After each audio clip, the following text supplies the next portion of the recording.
Selamat pagi menjelang siang. Shalom. Pada kesempatan ini kembali kita bersyukur dan belajar firman Tuhan lagi. Siapkanlah catatan saudara dan siapkanlah alat tulis saudara, handphone Android saudara. Matikan dulu yang lain-lainnya atau bisa di mode pesawat katanya ya.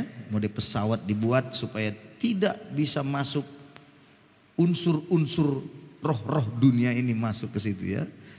Ketika kita akan belajar firman Tuhan, saudara-saudaraku. Saudara-saudara, pada kesempatan ini kita akan belajar lagi menyambung apa yang kita sudah pelajari dalam 1 bulan ini. Mulai dari awal, dari mana akhir tahun penutup malam waktu tanggal 31. Saya menyampaikan bagaimana kerinduan hati Tuhan untuk kita, bahwa kita harus melakukan perubahan. Nantinya ada 10 orang dari berbagai bangsa akan memegang satu puncak jubah seorang Yahudi, kata Alkitab. Dan mereka akan berkata, kami mau pergi mengikut engkau kemanapun engkau pergi, sebab telah kulihat Tuhan menyertai engkau. Dan itulah yang menjadi sebuah kerinduan kita pada tahun ini. Dan memasuki tahun 2022 tanggal 1, saya berbicara bagaimana kita menapaki hidup ini dengan penuh iman percaya pada Tuhan. Jangan seperti 10 pemimpin di mana mereka mengintai tanah Kanaan tetapi tidak percaya, tidak beriman bahwa mereka memasuki tanah perjanjian itu bersama Tuhan. Hanya 2 pemimpin, yaitu Yosua dan Kaleb lah yang memiliki iman untuk percaya memasuki tanah Kanaan. Saudara-saudara, dan kemudian beberapa minggu pertama saya sudah jelaskan bahwa kita perlu melakukan perubahan hidup dengan cepat, karena waktu-waktu ini sedang berubah dengan cepat. Dan Anda bisa lihat bagaimana kondisi dunia begitu cepat berubah, dan biarlah kiranya kita juga segera melakukan perubahan. Salah satu yang terpenting adalah kita harus mengenal Tuhan lebih lagi, mengenal Dia. Dan kemudian saya berbicara lagi tentang segambar dan serupa Tuhan. Pada minggu yang lalu saya sudah bagikan kepada saudara. Pada waktu kita di Taman Doa, saya sudah sampaikan, jangan terlambat dalam 3 hal. Seorang kaya dengan Lazarus yang miskin, dan di mana Lazarus yang miskin mati, orang kaya juga mati. Ingat, semua kita pasti mati. Tetapi orang kaya sudah terlambat. Apa terlambatnya orang kaya? Saya sudah jelaskan pada waktu pertemuan tanggal 9 Januari di Taman Doa. Terlambat apa, saudara-saudaraku? Terlambat 1, terlambat bertobat. Yang kedua, terlambat melakukan perbuatan baik. Dan yang ketiga, terlambat memberitakan kebenaran atau Injil kepada sesamanya. Dan jangan terlambat saudara untuk kita berbenah diri. Jangan terlambat untuk Anda bertobat. Jangan terlambat untuk membagikan Injil kepada seisi rumahmu. Kalau engkau terlambat, engkau hanya akan meraung-raung, menangis, tidak ada gunanya lagi. Sama seperti orang kaya yang sudah berada di dalam neraka api yang kekal. Nah, hari ini Anda bisa lihat di warta minggu yang lalu tentang segambar dan serupa Tuhan. Dan sekarang saya akan coba lanjutkan lagi tentang hal itu. Pada minggu yang lalu saya sudah sampaikan bagaimana sebenarnya segambar dan serupa Tuhan waktu manusia diciptakan. Semua khotbah-khotbah setiap minggu Anda bisa lihat di YouTube channel Pendeta Octavius Tabangun atau Gereja Kristen Baitani. Di situ Anda bisa lihat, juga di halaman Facebook saya sudah cantumkan dan saya sudah upload semuanya. Anda bisa lihat, kurang lebih kalau yang saya lihat sekarang hampir 90 video yang sudah ada di dalamnya. Anda bisa melihat dan Anda bisa belajar mendengarkan kembali firman Tuhan yang saya sampaikan. Bagi saudara yang mungkin tidak punya, mungkin takut habis dia punya paket datanya, Anda merindukan bisa melihat tanpa mengupload, tanpa mendownload, Anda boleh melihatnya. Memberikan kepada saya flash disk Anda. Saya akan memasukkan atau mengcopy semuanya itu kalau Anda perlukan. Jangan ragu, Anda bisa kirim atau kasih flash disk Anda, dan Anda bisa mendengarkan lagi seri khotbah ini. Ada seorang anak muda yang dulu belajar dididik di pelatihan Nias Kanan Farmer School. Anak ini perempuan dan dia rindu sekali untuk ibadah dengan kita. Tetapi orang tuanya melarang dan marah-marah. Dan kemudian dibuka pelayanan di Hiligodu juga, dia ke sana karena sudah lebih dekat dengan rumahnya. Itu hanya malam hari. Kalau saya tidak salah itu hari Rabu malam. Begitupun anak itu dimarahi oleh orang tuanya. Dan daripada dia semakin dimarahi oleh karena ikut kebaktian, akhirnya dia meminta kepada saya untuk semua khotbah-khotbah itu saya bisa kirimkan kepadanya melalui flash disk. Setiap minggunya, setiap awal bulan minggu, dia akan kirimkan flash disknya kepada saya. Dan saya akan memasukkan semua apa khotbah hari Minggu dalam sebulan itu. Dan itulah dia pelajari setiap harinya di dalam rumahnya. Dia buka laptopnya dan dia kemudian sharingkan apa yang dia dapatkan itu kepada saya melalui WhatsApp. Dan dia kirimkan, dan dia seringkali menangis mendengar firman Tuhan. Dia bilang, saya harus berubah Pak, saya harus bertobat ternyata. Dan setiap dia mendengar video dari ibadah kita setiap minggu, pasti dia akan menyampaikan kepada saya apa yang dia peroleh dari kebenaran firman. Bagi saya, anak ini mungkin saja belum waktunya beribadah, tapi tidak pernah bisa menghalanginya untuk belajar firman Tuhan. Itu sebuah kesaksian yang unik sampai hari ini buat saya. Sudah hampir 6 bulan itu dilakukannya dan sampai hari ini. Nanti siang, semalam saya sudah dikasihnya lagi WhatsAppnya, Pak sudah selesai semua.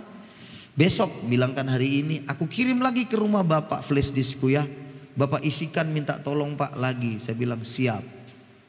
Untuk orang-orang yang seperti ini, menurut saya dia akan mengalami pertumbuhan di dalam masa kesukarannya. Walaupun dia tidak diberikan izin oleh orang tuanya untuk datang ibadah, tetapi saya percaya firman Tuhan akan tetap melekat di dalam hidupnya.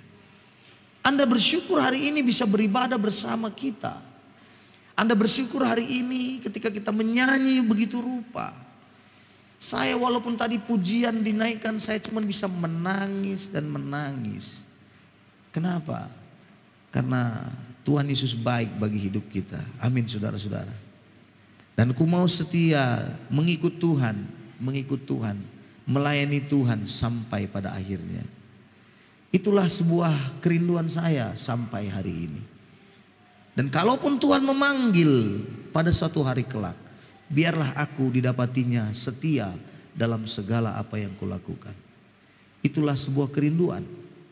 Saudara-saudara, ada anak yang seperti tadi tidak bisa beribadah seperti kita karena dilarang oleh orang tuanya. Orang tuanya berkata, nanti kau jadi karismatik seperti Pak Bangun itu. Gak usah kau jadi kayak gitu. Saudara-saudaraku, apakah saya marah? Tidak. Apakah saya tidak ke rumahnya? Ke rumahnya saya. 2 kali saya kunjungin rumahnya. 2 kali saya berdoa untuk mereka. Tapi sekalipun belum saatnya, tidak ada masalah. Yang penting kebenaran disampaikan. Firman Tuhan sudah dia dengar. Hari ini saya lanjutkan kembali. Jadi Anda bersyukur, amin. Anda bisa beribadah, bersyukur sekali. Yang di atas, bersyukurlah engkau. Kalau kau masih bisa beribadah seperti ini. Menjadi segambar dan serupa Tuhan. Saya lanjutkan, mari kita belajar hari ini. Kejadian pasal 1 ayat 26 sudah saya jelaskan minggu yang lalu. Bahwa ketika manusia segambar dan serupa Tuhan, karena Allah berkata, baiklah kita menciptakan manusia segambar dan serupa kita. Kata kita di situ adalah unsur di mana ada rapat ilahi, ada diskusi ilahi, di mana Bapa, Anak dan Roh Kudus, Allah Tritunggal dalam Tritunggalannya itu berdiskusi bersama-sama untuk menciptakan manusia. Hanya manusialah yang diciptakan dengan diskusi ilahi, dengan rapat. Yang lainnya tidak. Ketika Tuhan jadilah terang, jadilah ini, tidak perlu diskusi. Jadilah, jadilah, jadilah.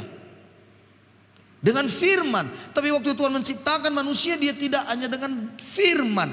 Dia tidak dengan firman dia ciptakan manusia itu. Tapi kemudian dia ambilnya yang namanya debu debu tanah. Dia bentuk dengan debu tanah itu. Lalu dihembusnya. Dihembuskannya nafas hidup. Maka manusia itu menjadi makhluk yang hidup.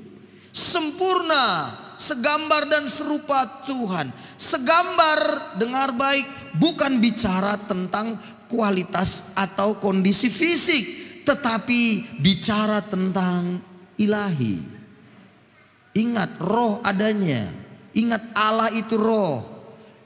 Bukan wajah kita segambar dengan Tuhan. Wajah kita ini itu daging, tapi Allah kita roh. Tidak seperti itu, saudara-saudaraku. Dan pada waktu diciptakan itu ada sebuah keserasian. Semuanya baik kata Alkitab diciptakan pada awalnya. Semuanya, dan justru pada ayat 31 pasal yang pertama, Allah melihat semua itu sungguh amat baik. Terjemahan bahasa Niasnya bilang sehi si baik. Bukan seki saja, tapi sehi si baik. Sungguh amat baik dan sempurna. Maka ada sebuah keserasian, ada sebuah keselarasan antara manusia dengan Allah. Serasi dirinya. Dia bisa menerima tentang dirinya. Serasi dia lihat. Dan serasi atau selaras dengan sesamanya. Dan juga dengan lingkungannya. Tetapi kemudian dalam keserasian keteraturan yang begitu indah, dosa masuk ke dalam dunia. Oleh karena mereka makan buah pengetahuan baik dan jahat, maka mereka pun mengalami kekacauan yang begitu rupa. Manusia mengalami kekacauan yang begitu mengerikan. Mulai tidak bisa lagi selaras dengan Tuhan. Putus hubungannya dengan Allah. Tidak mampu lagi mereka untuk bisa mendekat kepada Allah karena dosa. Dan mulai ketidakserasian dengan sesamanya. Pada waktu sebelumnya awal penciptaan, Tuhan menciptakan laki-laki dan perempuan. Mereka itu sepadan, mereka itu serasi. Tidak ada diskriminasi pada waktu itu. Tidak ada perempuan lebih rendah dari laki-laki. Tidak ada pada waktu itu. Semuanya selaras. Berbeda, tapi fungsinya itu yang berbeda. Bukan di mata Tuhan ini manusia ini berbeda derajatnya. Bukan, fungsinya yang berbeda. Derajatnya sama di hadapan Tuhan. Dan manusia itu menikmati hubungan yang begitu indah dengan sesamanya. Namun kemudian sekali lagi jatuh semua kacaulah. Di dalam kehancuran kekacauan yang begitu rupa, maka kemudian manusia mencoba mencari bagaimana menyelesaikan dosa itu. Dan ingat baik-baik, dosa tidak pernah bisa diselesaikan dengan berbuat baik. Saya sudah katakan saudara-saudara. Jangan kau katakan berbuat baik supaya masuk surga. Salah. Sudah saya jelaskan pada minggu-minggu yang lalu. Saya sudah kasih contoh-contohnya. Bagaimana misalnya saya mengikuti, saya melanggar aturan misalnya. Di dalam rambu lalu lintas merah itu apa? Berhenti. Kalau hijau, jalan. Tapi kan kalau di Nias banyak buta warna. Merah pun jalan dia. Seandainya saya ditilang, ditangkap polisi, kemudian saya ditilang, maka saya harus mengikuti sidang. Dan saya harus bayar surat tilang itu. Maka apa yang saya lakukan? Misalnya 1 minggu lagi saya akan mengikuti sidang. Dalam 1 minggu ini saya berbuat baik. Saya tolongin orang, saya kasih orang miskin, saya bantu ini, saya bantu. Waktu seminggu kemudian saya di hadapan sidang pengadilan, maka hakim akan berkata, Anda sudah melakukan kesalahan. Apakah bisa saya katakan begini? Iya Pak Hakim, saya sudah salah, betul. Saya melanggar rambu lalu lintas, betul. Tapi Pak Hakim, dalam 1 minggu ini saya sudah berbuat baik. Saya sudah melakukan ini, saya sudah berbuat baik. Apakah bisa terhapus surat tilang saya tadi, bisa bebas saya? Bisa enak saya mengatakan itu berarti saya tidak lagi dikatakan salah? Tidak, saya tetap bersalah walaupun saya sudah berbuat baik. Jadi jangan lupa, dosa Anda tidak akan pernah bisa selesai dengan berbuat baik. Berapa banyak dosa mengantarkan Anda ke neraka? Cukup satu saja mengantarkan Anda ke neraka. Tidak ada ceritanya itu. Cukup satu saja. Berapa dosa yang dilakukan Adam dan Hawa? Satu saja, makan buah terlarang itu. Langsung semuanya kacau. Lah, lalu seperti itu bagaimana jalan keluarnya? Saya sudah jelaskan, saya ulangi lagi. Untuk itulah Yesus datang. Dalam Matius 1:21 bilang, Dia dinamakan Yesus untuk menyelamatkan umatnya dari dosa. Jadi Yesus harus datang menyelesaikan dosa itu. Bukan perbuatan baik kita bisa menyelesaikan dosa. Hanya karena Yesus saja. Amin saudara-saudara. Dan oleh karena Yesus sudah menyelesaikan dosa dengan Dia mati di kayu salib dan Dia menyelesaikan dosa kita itu, maka seharusnya kita ini yang dulunya adalah milik daripada setan, karena kita ini berdosa jatuh kepada kekuatan setan. Tapi Yesus menebus kita dari situ, dari jurang maut itu, dari kuasa kegelapan. Dia tebus, Dia lepaskan kita, Dia tarik, Dia bawa kita keluar kepada terangnya yang ajaib. Maka seharusnya kita ini bukan lagi milik kita. Kita ini milik Kristus. Katakan amin. Jadi saudara dan saya milik Yesus. Karena Anda sudah ditebus.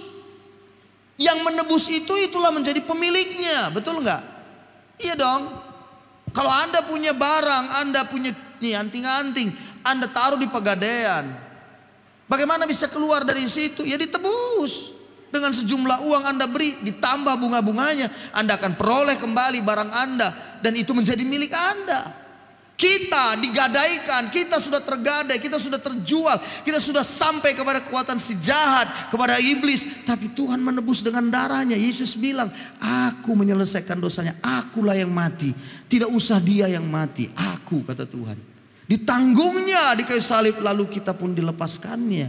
Dan kemudian itu artinya kita menjadi milik Kristus. Amin saudara-saudara. Itu harus Anda tahu. Dan itu harus Anda syukuri.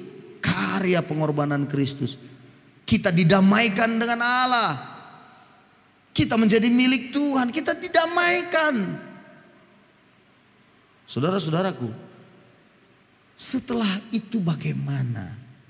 Tujuan selanjutnya bagaimana? Dengarkan saya. Oleh karena tadi awalnya Tuhan menciptakan bahwa manusia itu segambar dan serupa Allah. Segambar dan serupa Allah. Saya sudah katakan minggu yang lalu bahwa hikmat, kemampuan, pengetahuan, karakter, sifatnya itu luar biasa seperti Allah. Maksudnya bagaimana Pak? Manusia disuruh mengelola dunia ini. Tentunya dia masih tidak tahu apa-apa. Tetapi dengan hikmat dia minta kepada Allah. Dengan imannya dan hikmat ada padanya, dia mampu mengatur dengan baik. Dengan pengetahuan dari Allah, dia minta pengetahuan Allah, dia mampu mengaturnya, memberikan banyak hal-hal baru kepada seisi dunia. Hebat sekali saudara-saudara.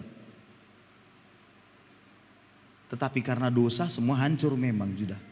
Itu sebabnya Tuhan ingin mengembalikan manusia ini segambar tadi yang sudah hancur tadi, supaya kembali kepadanya. Tapi karena dosa tidak bisa. Oleh karena itu Yesus datang menyelesaikannya. Dan Yesus memberikan teladannya. Dia membawa sesuatu yang baru dari sorganya. Itu sebabnya kita pada hari ini, tujuan kita kemudian adalah kita segambar dan serupa Tuhan. Segambar dan serupa Kristus. Arahan kita segambar serupa Kristus, kita harus menuju ke sana. Segambar dan serupa Kristus. Dalam hal apa? Dalam hal karakter, tabiat, sifat. Dalam hal banyak nanti hikmat yang Tuhan mau beri. Contohnya bagaimana? Kalau Anda punya masalah berat, kalau Anda punya kesusahan, bagaimana Anda menyelesaikannya? Cara menyelesaikannya seperti Kristus menyelesaikannya. Itu sebabnya Anda perlu berdoa minta hikmat Tuhan. Segambar dan serupa dia. Tidak lagi dengan caramu sendiri. Tidak lagi dengan kekuatanmu sendiri. Tidak lagi dengan kemampuan merasa kau paling hebat, paling mampu. Tidak, tidak. Jadi kita perlu segambar dan serupa Kristus. Saya jemput kita untuk melihat satu ayat. Kolose pasal 1 ayat 15 dan 16. Ayat 15 kita baca sama-sama, 2, 3 ya. Ia adalah gambar Allah yang tidak kelihatan, yang sulung, lebih utama dari segala yang diciptakan. Karena di dalam Dialah telah diciptakan segala sesuatu, yang ada di sorga, yang ada di bumi, yang kelihatan dan yang tidak kelihatan, baik singgasana maupun kerajaan, baik pemerintah maupun penguasa. Segala sesuatu diciptakan oleh Dia dan untuk Dia. 17. Ia ada terlebih dahulu dari segala sesuatu, dan segala sesuatu ada di dalam Dia. Ia, ayat 15 bilang, Ia itu adalah Kristus. Itu adalah gambaran Allah yang tidak kelihatan. Dengarkan saya, apa maksudnya? Kristus itu gambar Allah yang tidak kelihatan. Engkau pernah melihat Allah? Tidak. Tapi begitu engkau melihat Kristus, kau sudah melihat Allah. Gambaran Allah yang tidak kelihatan itu adalah Kristus. Jadi gambarnya Allah itu ada, gambar itu Kristus. Jadi kalau tadi awal segambar dan serupa Allah sudah hancur, mau kembali kepada Allah, maka segambar dan serupa Allah lagi kita harusnya tujuannya ke depan. Maka yang harus menjadi tolak ukur kita adalah Kristus, karena Ia adalah gambaran Allah yang tidak kelihatan. Anda mengerti maksudnya? Kristuslah gambaran itu. Yang sulung, perhatikan baik-baik, kata di situ menarik sekali. Yang sulung gambaran Allah yang tidak kelihatan itu, yang sulung itu Kristus. Berarti kalau yang sulung berarti ada yang kedua, ada yang ketiga, ada yang keempat. Begitu bukan? Siapakah yang kedua, yang ketiga dan keempat? Gambaran Allah itu di muka bumi. Itu adalah saudara dan saya. Saya yang kedua, Anda ketiga, keempat, kelima, keenam, ketujuh. Gambaran Allah itu, orang melihat Allah itu ada di dalam dunia itu melalui Anda. Halo, melalui Anda. Orang melihat ada Allah dalam hidup ini ketika mereka melihat hidupmu. Ada Kristus di dalam dirimu. Katakan amin. Jadi kalau orang melihatmu, dengar saya baik-baik, bukan melihat panggilan namamu saja. Bukan. Kalau dilihatnya misalnya Ina Iin begitu, Ina Iin. Bukan. Oh cuman Ina Iin, apalah gunanya? Samanya semuanya. Enggak ada itu. Waktu dilihatnya sama Yayu, cuma nama Yayu saya. Apa gunanya itu cuman panggilan sama Yayu? Enggak. Tapi begitu dilihat Ina Iin, orang bisa lihat ada Kristus. Gambaran Kristus di dalam diri. Ada gambaran Kristus di dalam diri Amayai. Ada gambaran Kristus di dalam diri Anda. Halo, mengertikah engkau akan hal ini? Hei, abu tuh beda bah. Apa perlu lagi pakai bahasa nias? Perlu kebaktian bahasa nias lagi kita? Cukuplah kebaktian bahasa nias di belakang tadi pagi jam 8. Jadi Anda hari ini harus mulai menselaraskan hidup Anda. Saya mau segambar dan serupa Kristus. Apa yang dikatakan nyanyian tadi, saya mau setia sampai akhir dan akan mati nanti mendapat mahkota kehidupan. Itu karena yang Anda kejar dalam hidup Anda adalah mau segambar dan serupa Kristus. Ke situ setia sampai akhirnya. Saudara-saudara, Anda harus sadar akan hal ini. Satu ayat lagi. Coba kita lihat lagi di dalam kitab Roma pasal 8. Lihat lagi ayat 29. Perhatikan ayat ini lagi. Menarik sekali lagi ayat ini. 8 ayat 29. Kita baca sama-sama 2, 3 ya. Sebab semua orang yang dipilihnya dari semula, mereka juga ditentukannya dari semula untuk menjadi serupa dengan gambaran anaknya, supaya ia, anaknya itu, menjadi yang sulung di antara banyak saudara.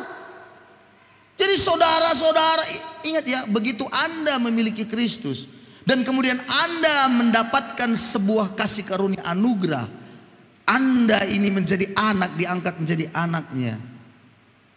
Anda dan saya itu saudara Kristus. Luar biasa ya. Saudara Kristus kita ini semua. Yesuslah yang sulung. Nangkap saudara? Yesusnya yang sulung. Iya nomor 1 paling sulung. Kita yang lain-lainnya ini semua saudara. Nomor 2, nomor 3 gak tahu saya siapa nomor 2 di antara kita. Gak tahu pula saya. Yang pasti semua kita saudara. Wah, luar biasa saudara-saudara. Luar biasa. Untuk menjadi serupa dengan gambaran anaknya. Gambaran Kristus.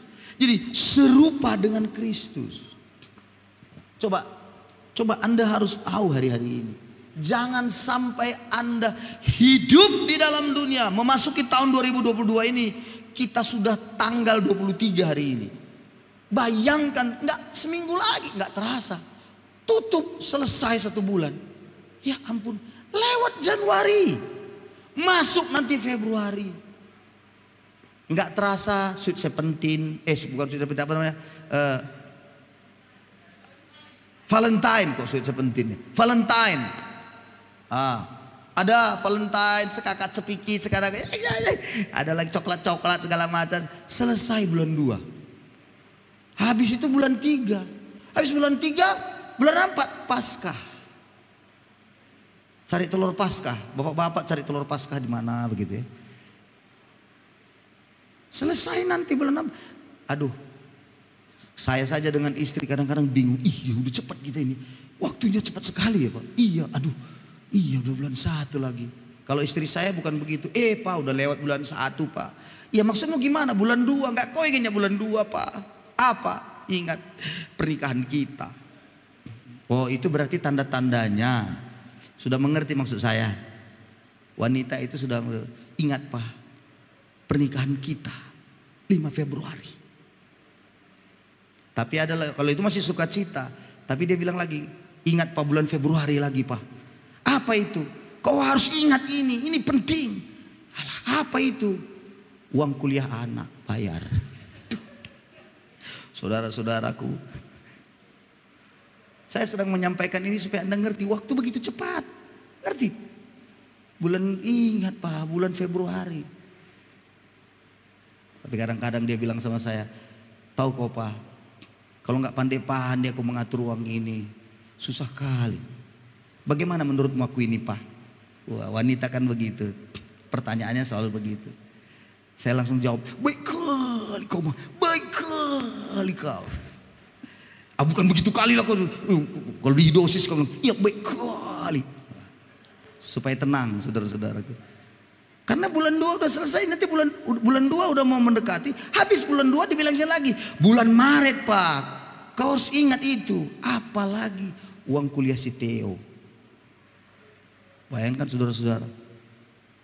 Jadi kau harus ingat. Coba totalkan Pak. Berapalah? Totalkanlah. Macam bodoh kali awak boleh totalkan. Maksudnya supaya kau mengerti katanya. Saya cuma mikir bukan soal uangnya totalnya gitu. Cuma saya pikir gini. Iya ya. Waktu begitu cepat. Tahun ini. Anak saya udah selesai kuliahnya. Si Grace sudah selesai. Tahun depan Januari atau Februari. Udah wisuda. Gak sadar. Udah anak sarjana. Coba bayangkan. Begitu cepatnya. Anak saya 3,5 tahun mungkin. 3 tahun lebih. Selesai.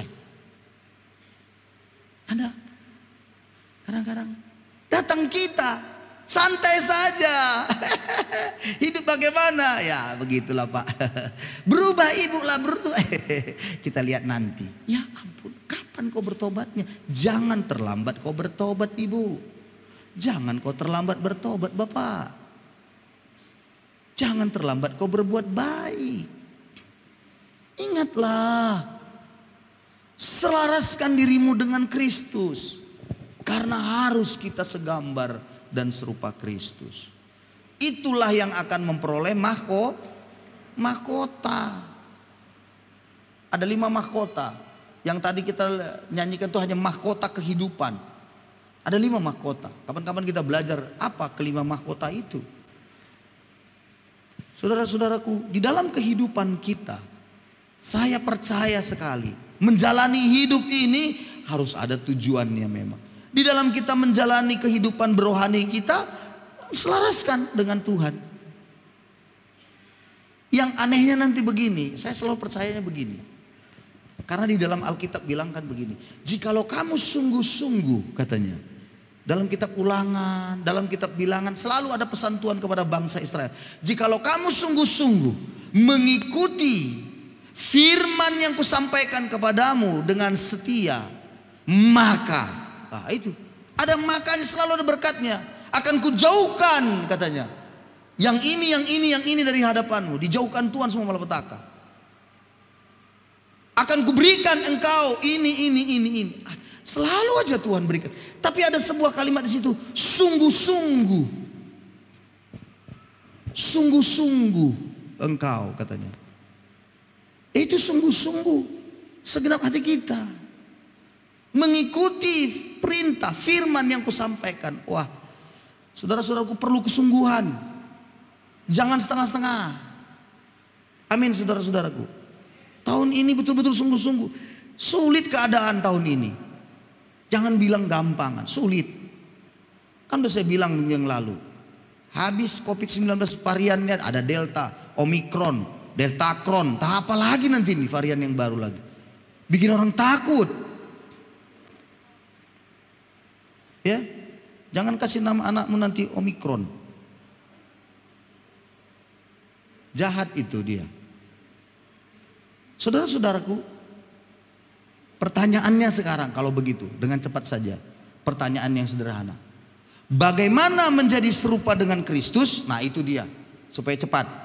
Saya buat aja pertanyaannya. Bagaimana supaya kita menjadi serupa dengan Kristus? Itu pertanyaannya. 1. 2 minggu yang lalu saya sudah sampaikan. Belajarlah kita untuk terus mengenal Dia, mengenal Allah. Rindukan diri kita, rindu untuk mengenal Tuhan. Paulus yang sudah tersohor sebagai rasul yang luar biasa dipakai Tuhan, tetapi pada waktu di dalam jemaat Filipi, dia menuliskan suratnya ke dalam jemaat Filipi, kepada jemaat Filipi maksud saya, dia mengatakan bahwa yang ku kehendaki, Filipi 3 ayat 10, yang ku kehendaki ialah mengenal Dia dan kuasa kebangkitannya. Ingat, Paulus itu bukan rasul ecek-ecek begitu, bukan rasul palsu atau angin-anginan begitu, enggak. Dia rasul yang sungguh-sungguh. Panggilan kerasulannya itu benar-benar. Tetapi kalau kita melihat bagaimana Tuhan bekerja dalam hidupnya, dia sebenarnya sudah dekat dengan Tuhan menurut kita, bukan? Udah dipakai Tuhan. Sapu tangannya saja, orang lain pakai sapu tangan aja, orang sakit sana, sapu tangan taruh di kepala orang sakit, sembuh. Kuasa dipakai itu luar biasa, pakai sapu tangan. Haleluya, luar biasa pemakaian Tuhan. Belum lagi hikmat yang diberikan Tuhan, tapi yang dikehendakinya menarik sekali. Kalau dikatakan yang ku kehendaki ialah mengenal Dia dan kuasa kebangkitannya dan persekutuan dalam penderitaannya. Rupanya dia rindu untuk lebih mengenal Tuhan lebih lagi.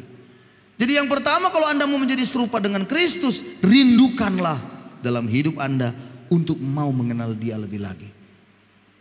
Minggu-minggu yang lalu saya sudah sampaikan, mengenal, kata mengenal itu ada tingkatannya ternyata. Saya sudah sampaikan beberapa yang lalu bahwa ada di antara kita pasti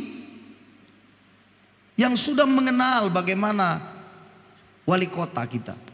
Semua kita mungkin tahu siapa wali kota kita. Mungkin ada juga yang belum melihat wajahnya mungkin.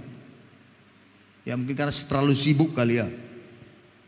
Tapi jangan lupa, orang-orang di dunia kantor, di dunia kerja pasti lebih mengenalnya daripada kita. Selalu bertemu dalam pertemuan-pertemuan. Dan saya percaya anaknya Pak Wali Kota lebih mengenalnya daripada kita. Dan jangan lupa juga bahwa istrinya, ibu itu lebih mengenal Bapak Wali Kota daripada kita semua. Itu berarti tingkatannya ada dalam pengenalan itu. Dan Paulus mengejar pengenalan itu lebih lagi, mau lebih lagi. Walaupun dia sudah sebagai rasul yang dipakai Tuhan luar biasa. Dan tidak boleh berhenti rupanya. Terus. Yang kedua, bagaimana supaya kita bisa mengenal Tuhan? Kalau belajar dari kuasa kebangkitan dalam Filipi 3 ayat 10 ini, ada kuasa kebangkitannya. Yang kedua yang penting yang harus Anda miliki adalah memiliki kuasa Kristus. Menerima kuasa Kristus yang dikerjakan oleh Roh Kudus di dalam hidup Anda. Anda harus menerima itu, saudara-saudaraku. Apa maksudnya? Contohnya begini. Kalau Anda tahu misalnya satu hal, Anda mau melakukan sesuatu yang salah. Tapi kan Anda mau serupa dengan Kristus, tapi Anda ini belok, salah ini. Tapi bagaimana dengan kesalahan ini Anda mau melakukannya? Di situ ada kuasa Tuhan kadang-kadang mengingatkan saudara. Ada Roh Kudus yang selalu saja mengingatkan. Salah itu jangan. Anda akhirnya berbelok kembali ke jalan yang benar. Ada kuasa Kristus yang dikerjakan oleh Roh Kudus dalam hidup Anda. Kalau Anda mengalami penderitaan dan Anda ingin mengambil jalan pintas dalam penderitaan itu, bagaimana caranya? Gampang saja memotong ini supaya selesai semuanya. Dengan cara nipu kah? Dengan cara apa? Jalan pintas namanya. Tapi karena ada Roh Tuhan dalam hidup Anda, lalu Roh Kudus itu mengingatkan Anda, jangan. Anda akhirnya berbelok kembali. Saudara-saudara harus menerima kuasa Kristus. Kalau enggak, Anda enggak bisa jalan tanpa kuasa Roh Kudus dalam hidup Anda. Dan yang terakhir, untuk Anda menjadi segambar dan serupa Tuhan adalah harus ada pertemuan antara anugerah dan disiplin rohani. Ada anugerah dan disiplin rohani, pertemuannya harus ada dalam hidup Anda. Apa maksudnya anugerah? Anugerah, Yesus sudah menyelesaikan dosa kita, katakan amin. Tapi Anda tidak melakukan disiplin untuk hidup Anda, nggak bisa. Anugerah itu diterima, harusnya dipertanggungjawabkan dengan benar. Anugerah yang sudah kita terima di dalam Kristus, harusnya kita bertanggung jawab dengan anugerah itu. Bukan main-main, bukan akhirnya kita berputar-putar dengan dosa atau menjalankan hidup dengan dosa. Tapi kita mulai disiplinkan diri kita. Disinilah pentingnya selalu kita hidup harus betul-betul disiplin. Disiplin sebagaimana yang Kristus mau. Kalau kita baca dalam 1 Yohanes 2 dikatakan, ayat yang ke-6, barang siapa menyatakan bahwa ia di dalam dia, barang siapa yang mengatakan ia di dalam dia, bayangkan saudara. Jadi kalau kita bilang saya di dalam Kristus, maka saya, atau di situ kata ia, kita semuanya wajib hidup sama seperti Kristus telah hidup. Jadi harus disiplinkan diri kita memang seperti Kristus hidup, paksa. Tapi saya mau katakan kepada saudara, Anda akan mengalami banyak masalah karena Anda mengikut Tuhan dengan disiplin yang benar. Apa maksudnya, Pak? Ingat Ibu, kalau engkau melakukan disiplin rohani, contoh, engkau tetap berdoa, engkau akan tetap baca firman, tapi suamimu belum bertobat.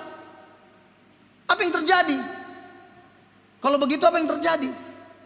Engkau akan diolok-olok mungkin sama suamimu. Jangan takut. Itulah kuasa Kristus tadi harus ada. Kuasa Roh itu harus ada dalam hidupmu. Memampukan engkau tetap berkata, aku akan tetap setia. Walaupun suamiku mengejek aku. Anda harus tetap setia. Disiplin rohnya gitu.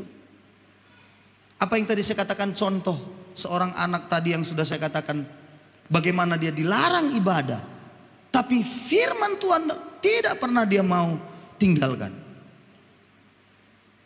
Ibadah kita dari awal, bagaimana mulai awal sampai selesai, itu direkam kan. Maka kalau saya bagikan itu kepadanya dalam flash disk, saya tanya, apa yang kamu lakukan? Tidak, malam-malam bapaknya tidak ada, dia akan buka itu laptop dan dia akan ikut nyanyi, dia akan ikut ibadah sambil tepuk tangan dan nyanyi dan diikuti. Saya mau tanya pada saudara, tidakkah dia beribadah? Dia beribadah, tapi mungkin tidak bisa seperti kita kumpul semua dalam satu hari bersama-sama. Dia harus melihat waktu-waktunya. Bapaknya sudah berapa kali marah-marah.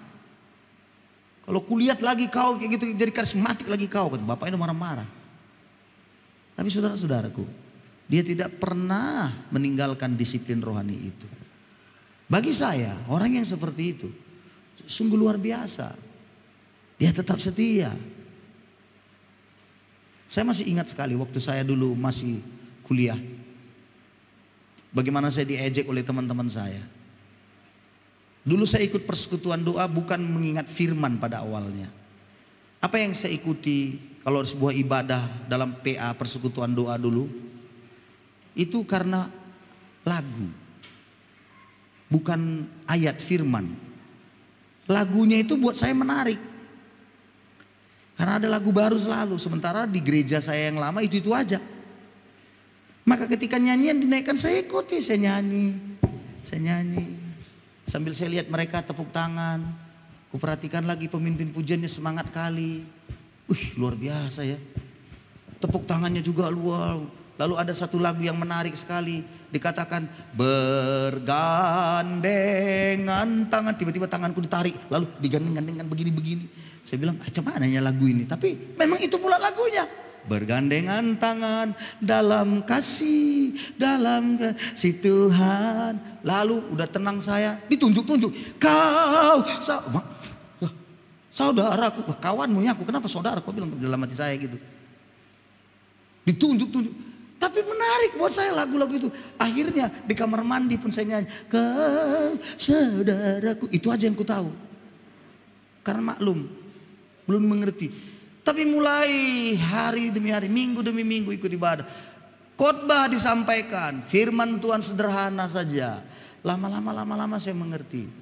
Dan pada akhirnya saya mulai melakukan disiplin rohani saya. Apa itu? Dulu saya ikut sama teman-teman tuh main biliar gitu ya. Sabung ayam. Saya tinggalin. Belajar karate dulu sama teman-teman. Saya tinggalin semuanya. Saya mau memiliki sebuah komunitas yang baru. Saya mulai doa di tempat kos saya, di kamar saya. Apa kata kawan-kawan saya semuanya? Ini ingat ya, kita suka dia pasti dibuat orang begitu. Gak usah sok-sok kali, rohani kali lah kau bangun. Macam rohani kali kau. Biasa-biasa aja lah. Dibilang begitu. Yang paling saya ingat lagi dibilang, jangan nanti jadi parbibelon. Orang Batak bilang parbibelon itu gila-gila Alkitab. Aduh, gak usah lah bangun. Kok sok-sok Alkitab. Apalagi kalau saya bawa Alkitab ini kan saya bawa selalu. Saya taruh tangan saya begini. Kalau mereka pernah saya ajak PA, Alkitabnya dibungkusnya koran. Malu dia dilihat orang datang ke PA itu. Tapi karena saya santai, apakah saya menerima sebuah tepuk tangan meriah dari mereka saya berubah? Enggak, justru ejekan. Begitu saya lewat dia bilang kasih jalan. Pendeta lewat balai, pendeta lewat, pendeta jalan. Karena mereka ejek-ejek pendeta jadi pendeta juga memang betul-betul. Itu mereka ejek-ejek terus kan. Jalan gitu. Kalau ngomong mereka maki-maki saya bilang enggak usah lagi lah kau bilang begitu. Nando, saya bilang ada kawan saya itu, maki-maki saja kerjamu. Alah, kau pun sok-sok kali, soalim kali kau. Biasanya itu katanya. Nah waktu kumpul bersama di luar ngobrol-ngobrol, apa mereka bilang? Kalau si bangun ini lah, mulutnya sudah bau Tuhan ini, bau Tuhan. Masih syukur Anda dibilang bau Tuhan, daripada bau jengkol. Itu bau Tuhan tuh, nggak usah alat. Jangan terlalu sok-sok kali lah, soalim kali lah kau. Kita masih di dunia ini bangun, masih hidup di dunia ini kita. Masih banyak dosa, macam kau aja nggak berdosa di dunia ini. Macam dah hebat kali pun kau. Nah digituin lah. Saya tanya, bisakah Anda akhirnya mundur ke belakang gara-gara itu? Bisa. Kawan-kawan saya ada yang sudah mundur, kembali dia ke belakang. Gak datang lagi dia, karena dia ejek terus. Tapi saya terus. Saya tinggalkan semuanya. Disiplin rohani jalan. Doakan mereka. Terus. Dan pada akhirnya banyak di antara mereka yang menerima Kristus ketika saya ajak tantang mereka berdoa. Jadi banyak anak-anak rohani saya. Jadi mereka itu kawan-kawan tapi jadi anak-anak rohani. Secara Ya dalam kerohanian begitu. Beberapa waktu yang lalu ada teman saya dari Amerika. Ya, teman saya dari Amerika. Dia tahu saya lewat Facebook. Langsung dia messenger saya. Okta, lama kita nggak ketemu ya katanya. Udah berapa tahun ya? Aku bilang, kurasa sudah ada 30 tahun. Aku bilang, iya ya. Aku sekarang di California, aku kerja di sini. Wih, keren juga di kawan. Tapi saudara tahu yang buat saya kagum? Dia ingat semuanya waktu dulu bagaimana aku melayani mereka. Dia ingat semuanya. Makanya waktu itu saya bilang, bagaimana rencanamu? Inilah ada membangun ini begini gereja. Mana gerejamu? Udahlah ya, aku kirimkan sekarang 5 juta. Dikirimnya 5 juta. Syukur. Sekarang mau ku foto lagi supaya dikirimkannya lagi 10 juta. Saudara-saudaraku, saya sudah WA kemarin sama dia. Bagaimana? Bantulah biar selesai. Saya bilang, oke lah, fotokanlah dulu ya kondisi terkini katanya. Oh siap. Kalau foto kan gampang. Ada lagi yang dari Kuwait, yang sudah dikerja di Kuwait itu yang kami kemarin sempat ketemu. Teman saya dari Amerika ini rupanya beberapa bulan yang lalu, pada waktu bulan 12, dia sudah sampai di Medan. Dia tanya saya, kau di mana ini? Aku masih di Nias. Aduh, kapan kau ke Medan kita ketemu? Kaulah ke Nias, saya bilang. Apa dijawabnya? Nggak bisa aku nih bro. Aduh, harus pulang ke kampung aku ini. Karena dia marga Siahaan. Saya mau ke kampung ini, begini. Ya udah, kaulah ke Medan. Jawaban saya, ya nanti kita lihatlah. Aku nunggu beritanya, maksudnya udahlah tiketmu pun aku atur. Kalau itu tadi oke pikirku kan. Rupanya nggak disampaikannya tiketnya. Ya udah nggak jadi-jadilah aku berangkat. Saudara-saudara, indah. Pada akhirnya indah. Awalnya berat. Disiplin rohani yang kita lakukan tidak ada sesuatu sebenarnya yang yang tidak berguna. Sangat berguna. Sangat penting. Lakukan saja. Walaupun orang mengejek. Teman saya yang dari Qatar kemarin itu sudah sampai di sini juga. Waktu itu pernah ibadah dengan kita, bukan? Dan sekarang kembali lagi dia ke sana. Kerja di Dubai, pabrik minyak terbesar di Dubai. Anaknya pun nggak tahu lagi, kurasa nggak tahu lagi bahasa Indonesia itu. Udah bahasa Inggris semua. Saudara-saudara, apakah saya menjadi orang yang berkecil hati oleh karena saya tidak sampai ke negara-negara? Kalau kadang-kadang saya ingat teman-teman saya sudah di Jepang, ada yang sudah di Kuwait, ada yang sudah di Amerika, ada yang sudah di Singapura. Kalau mereka holiday ke Bangkok, Thailand, saya holiday kemana?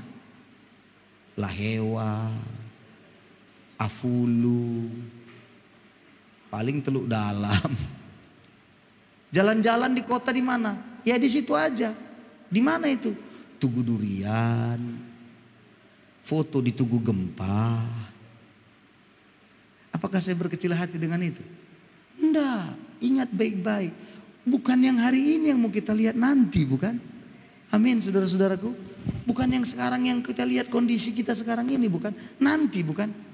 Apa nanti itu? Ayat tadi bilang, nyanyian tadi bilang, mahkota kehidupan. Jadi sungguh-sungguh sajalah kau dalam Tuhan, di mana Tuhan taruh. Setuju? Kalau Tuhan taruh engkau di satu tempat, sungguh-sungguhlah.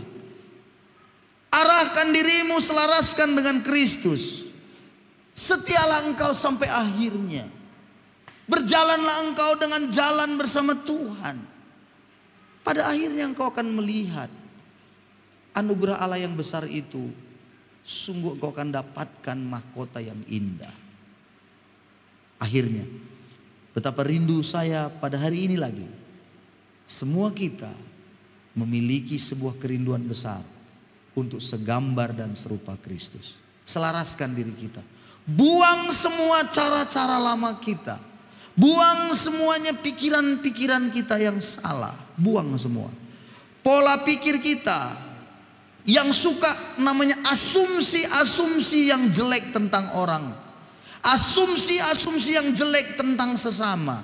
Asumsi yang jelek. Ingat ya, asumsi itu belum tentu benar. Namanya juga asumsi. Jangan suka berasumsi yang negatif tentang keadaan, sekeliling, orang lain. Jangan.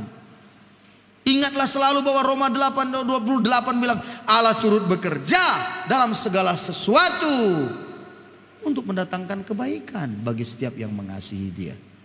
Allah turut bekerja dalam segala hal mendatangkan kebaikan. Jadi kalau hari ini Anda tidak mendapatkan seperti apa yang Anda rindukan, Allah turut bekerja. Amin. Jangan bilang Allah tidak turut. Allah turut bekerja. Yang pasti selaraskan diri Anda dengan Kristus. Pada akhirnya ketika Anda melakukannya, ada mahkota yang Tuhan sediakan bagi hidup kita. Tuhan memberkati kita. Mari kita datang pada Tuhan dan semua kita bersemangat sungguh-sungguh untuk bisa menjalankannya dalam hidup kita sehari-hari. Haleluya. Amin. Amin. Mari kita datang pada Tuhan.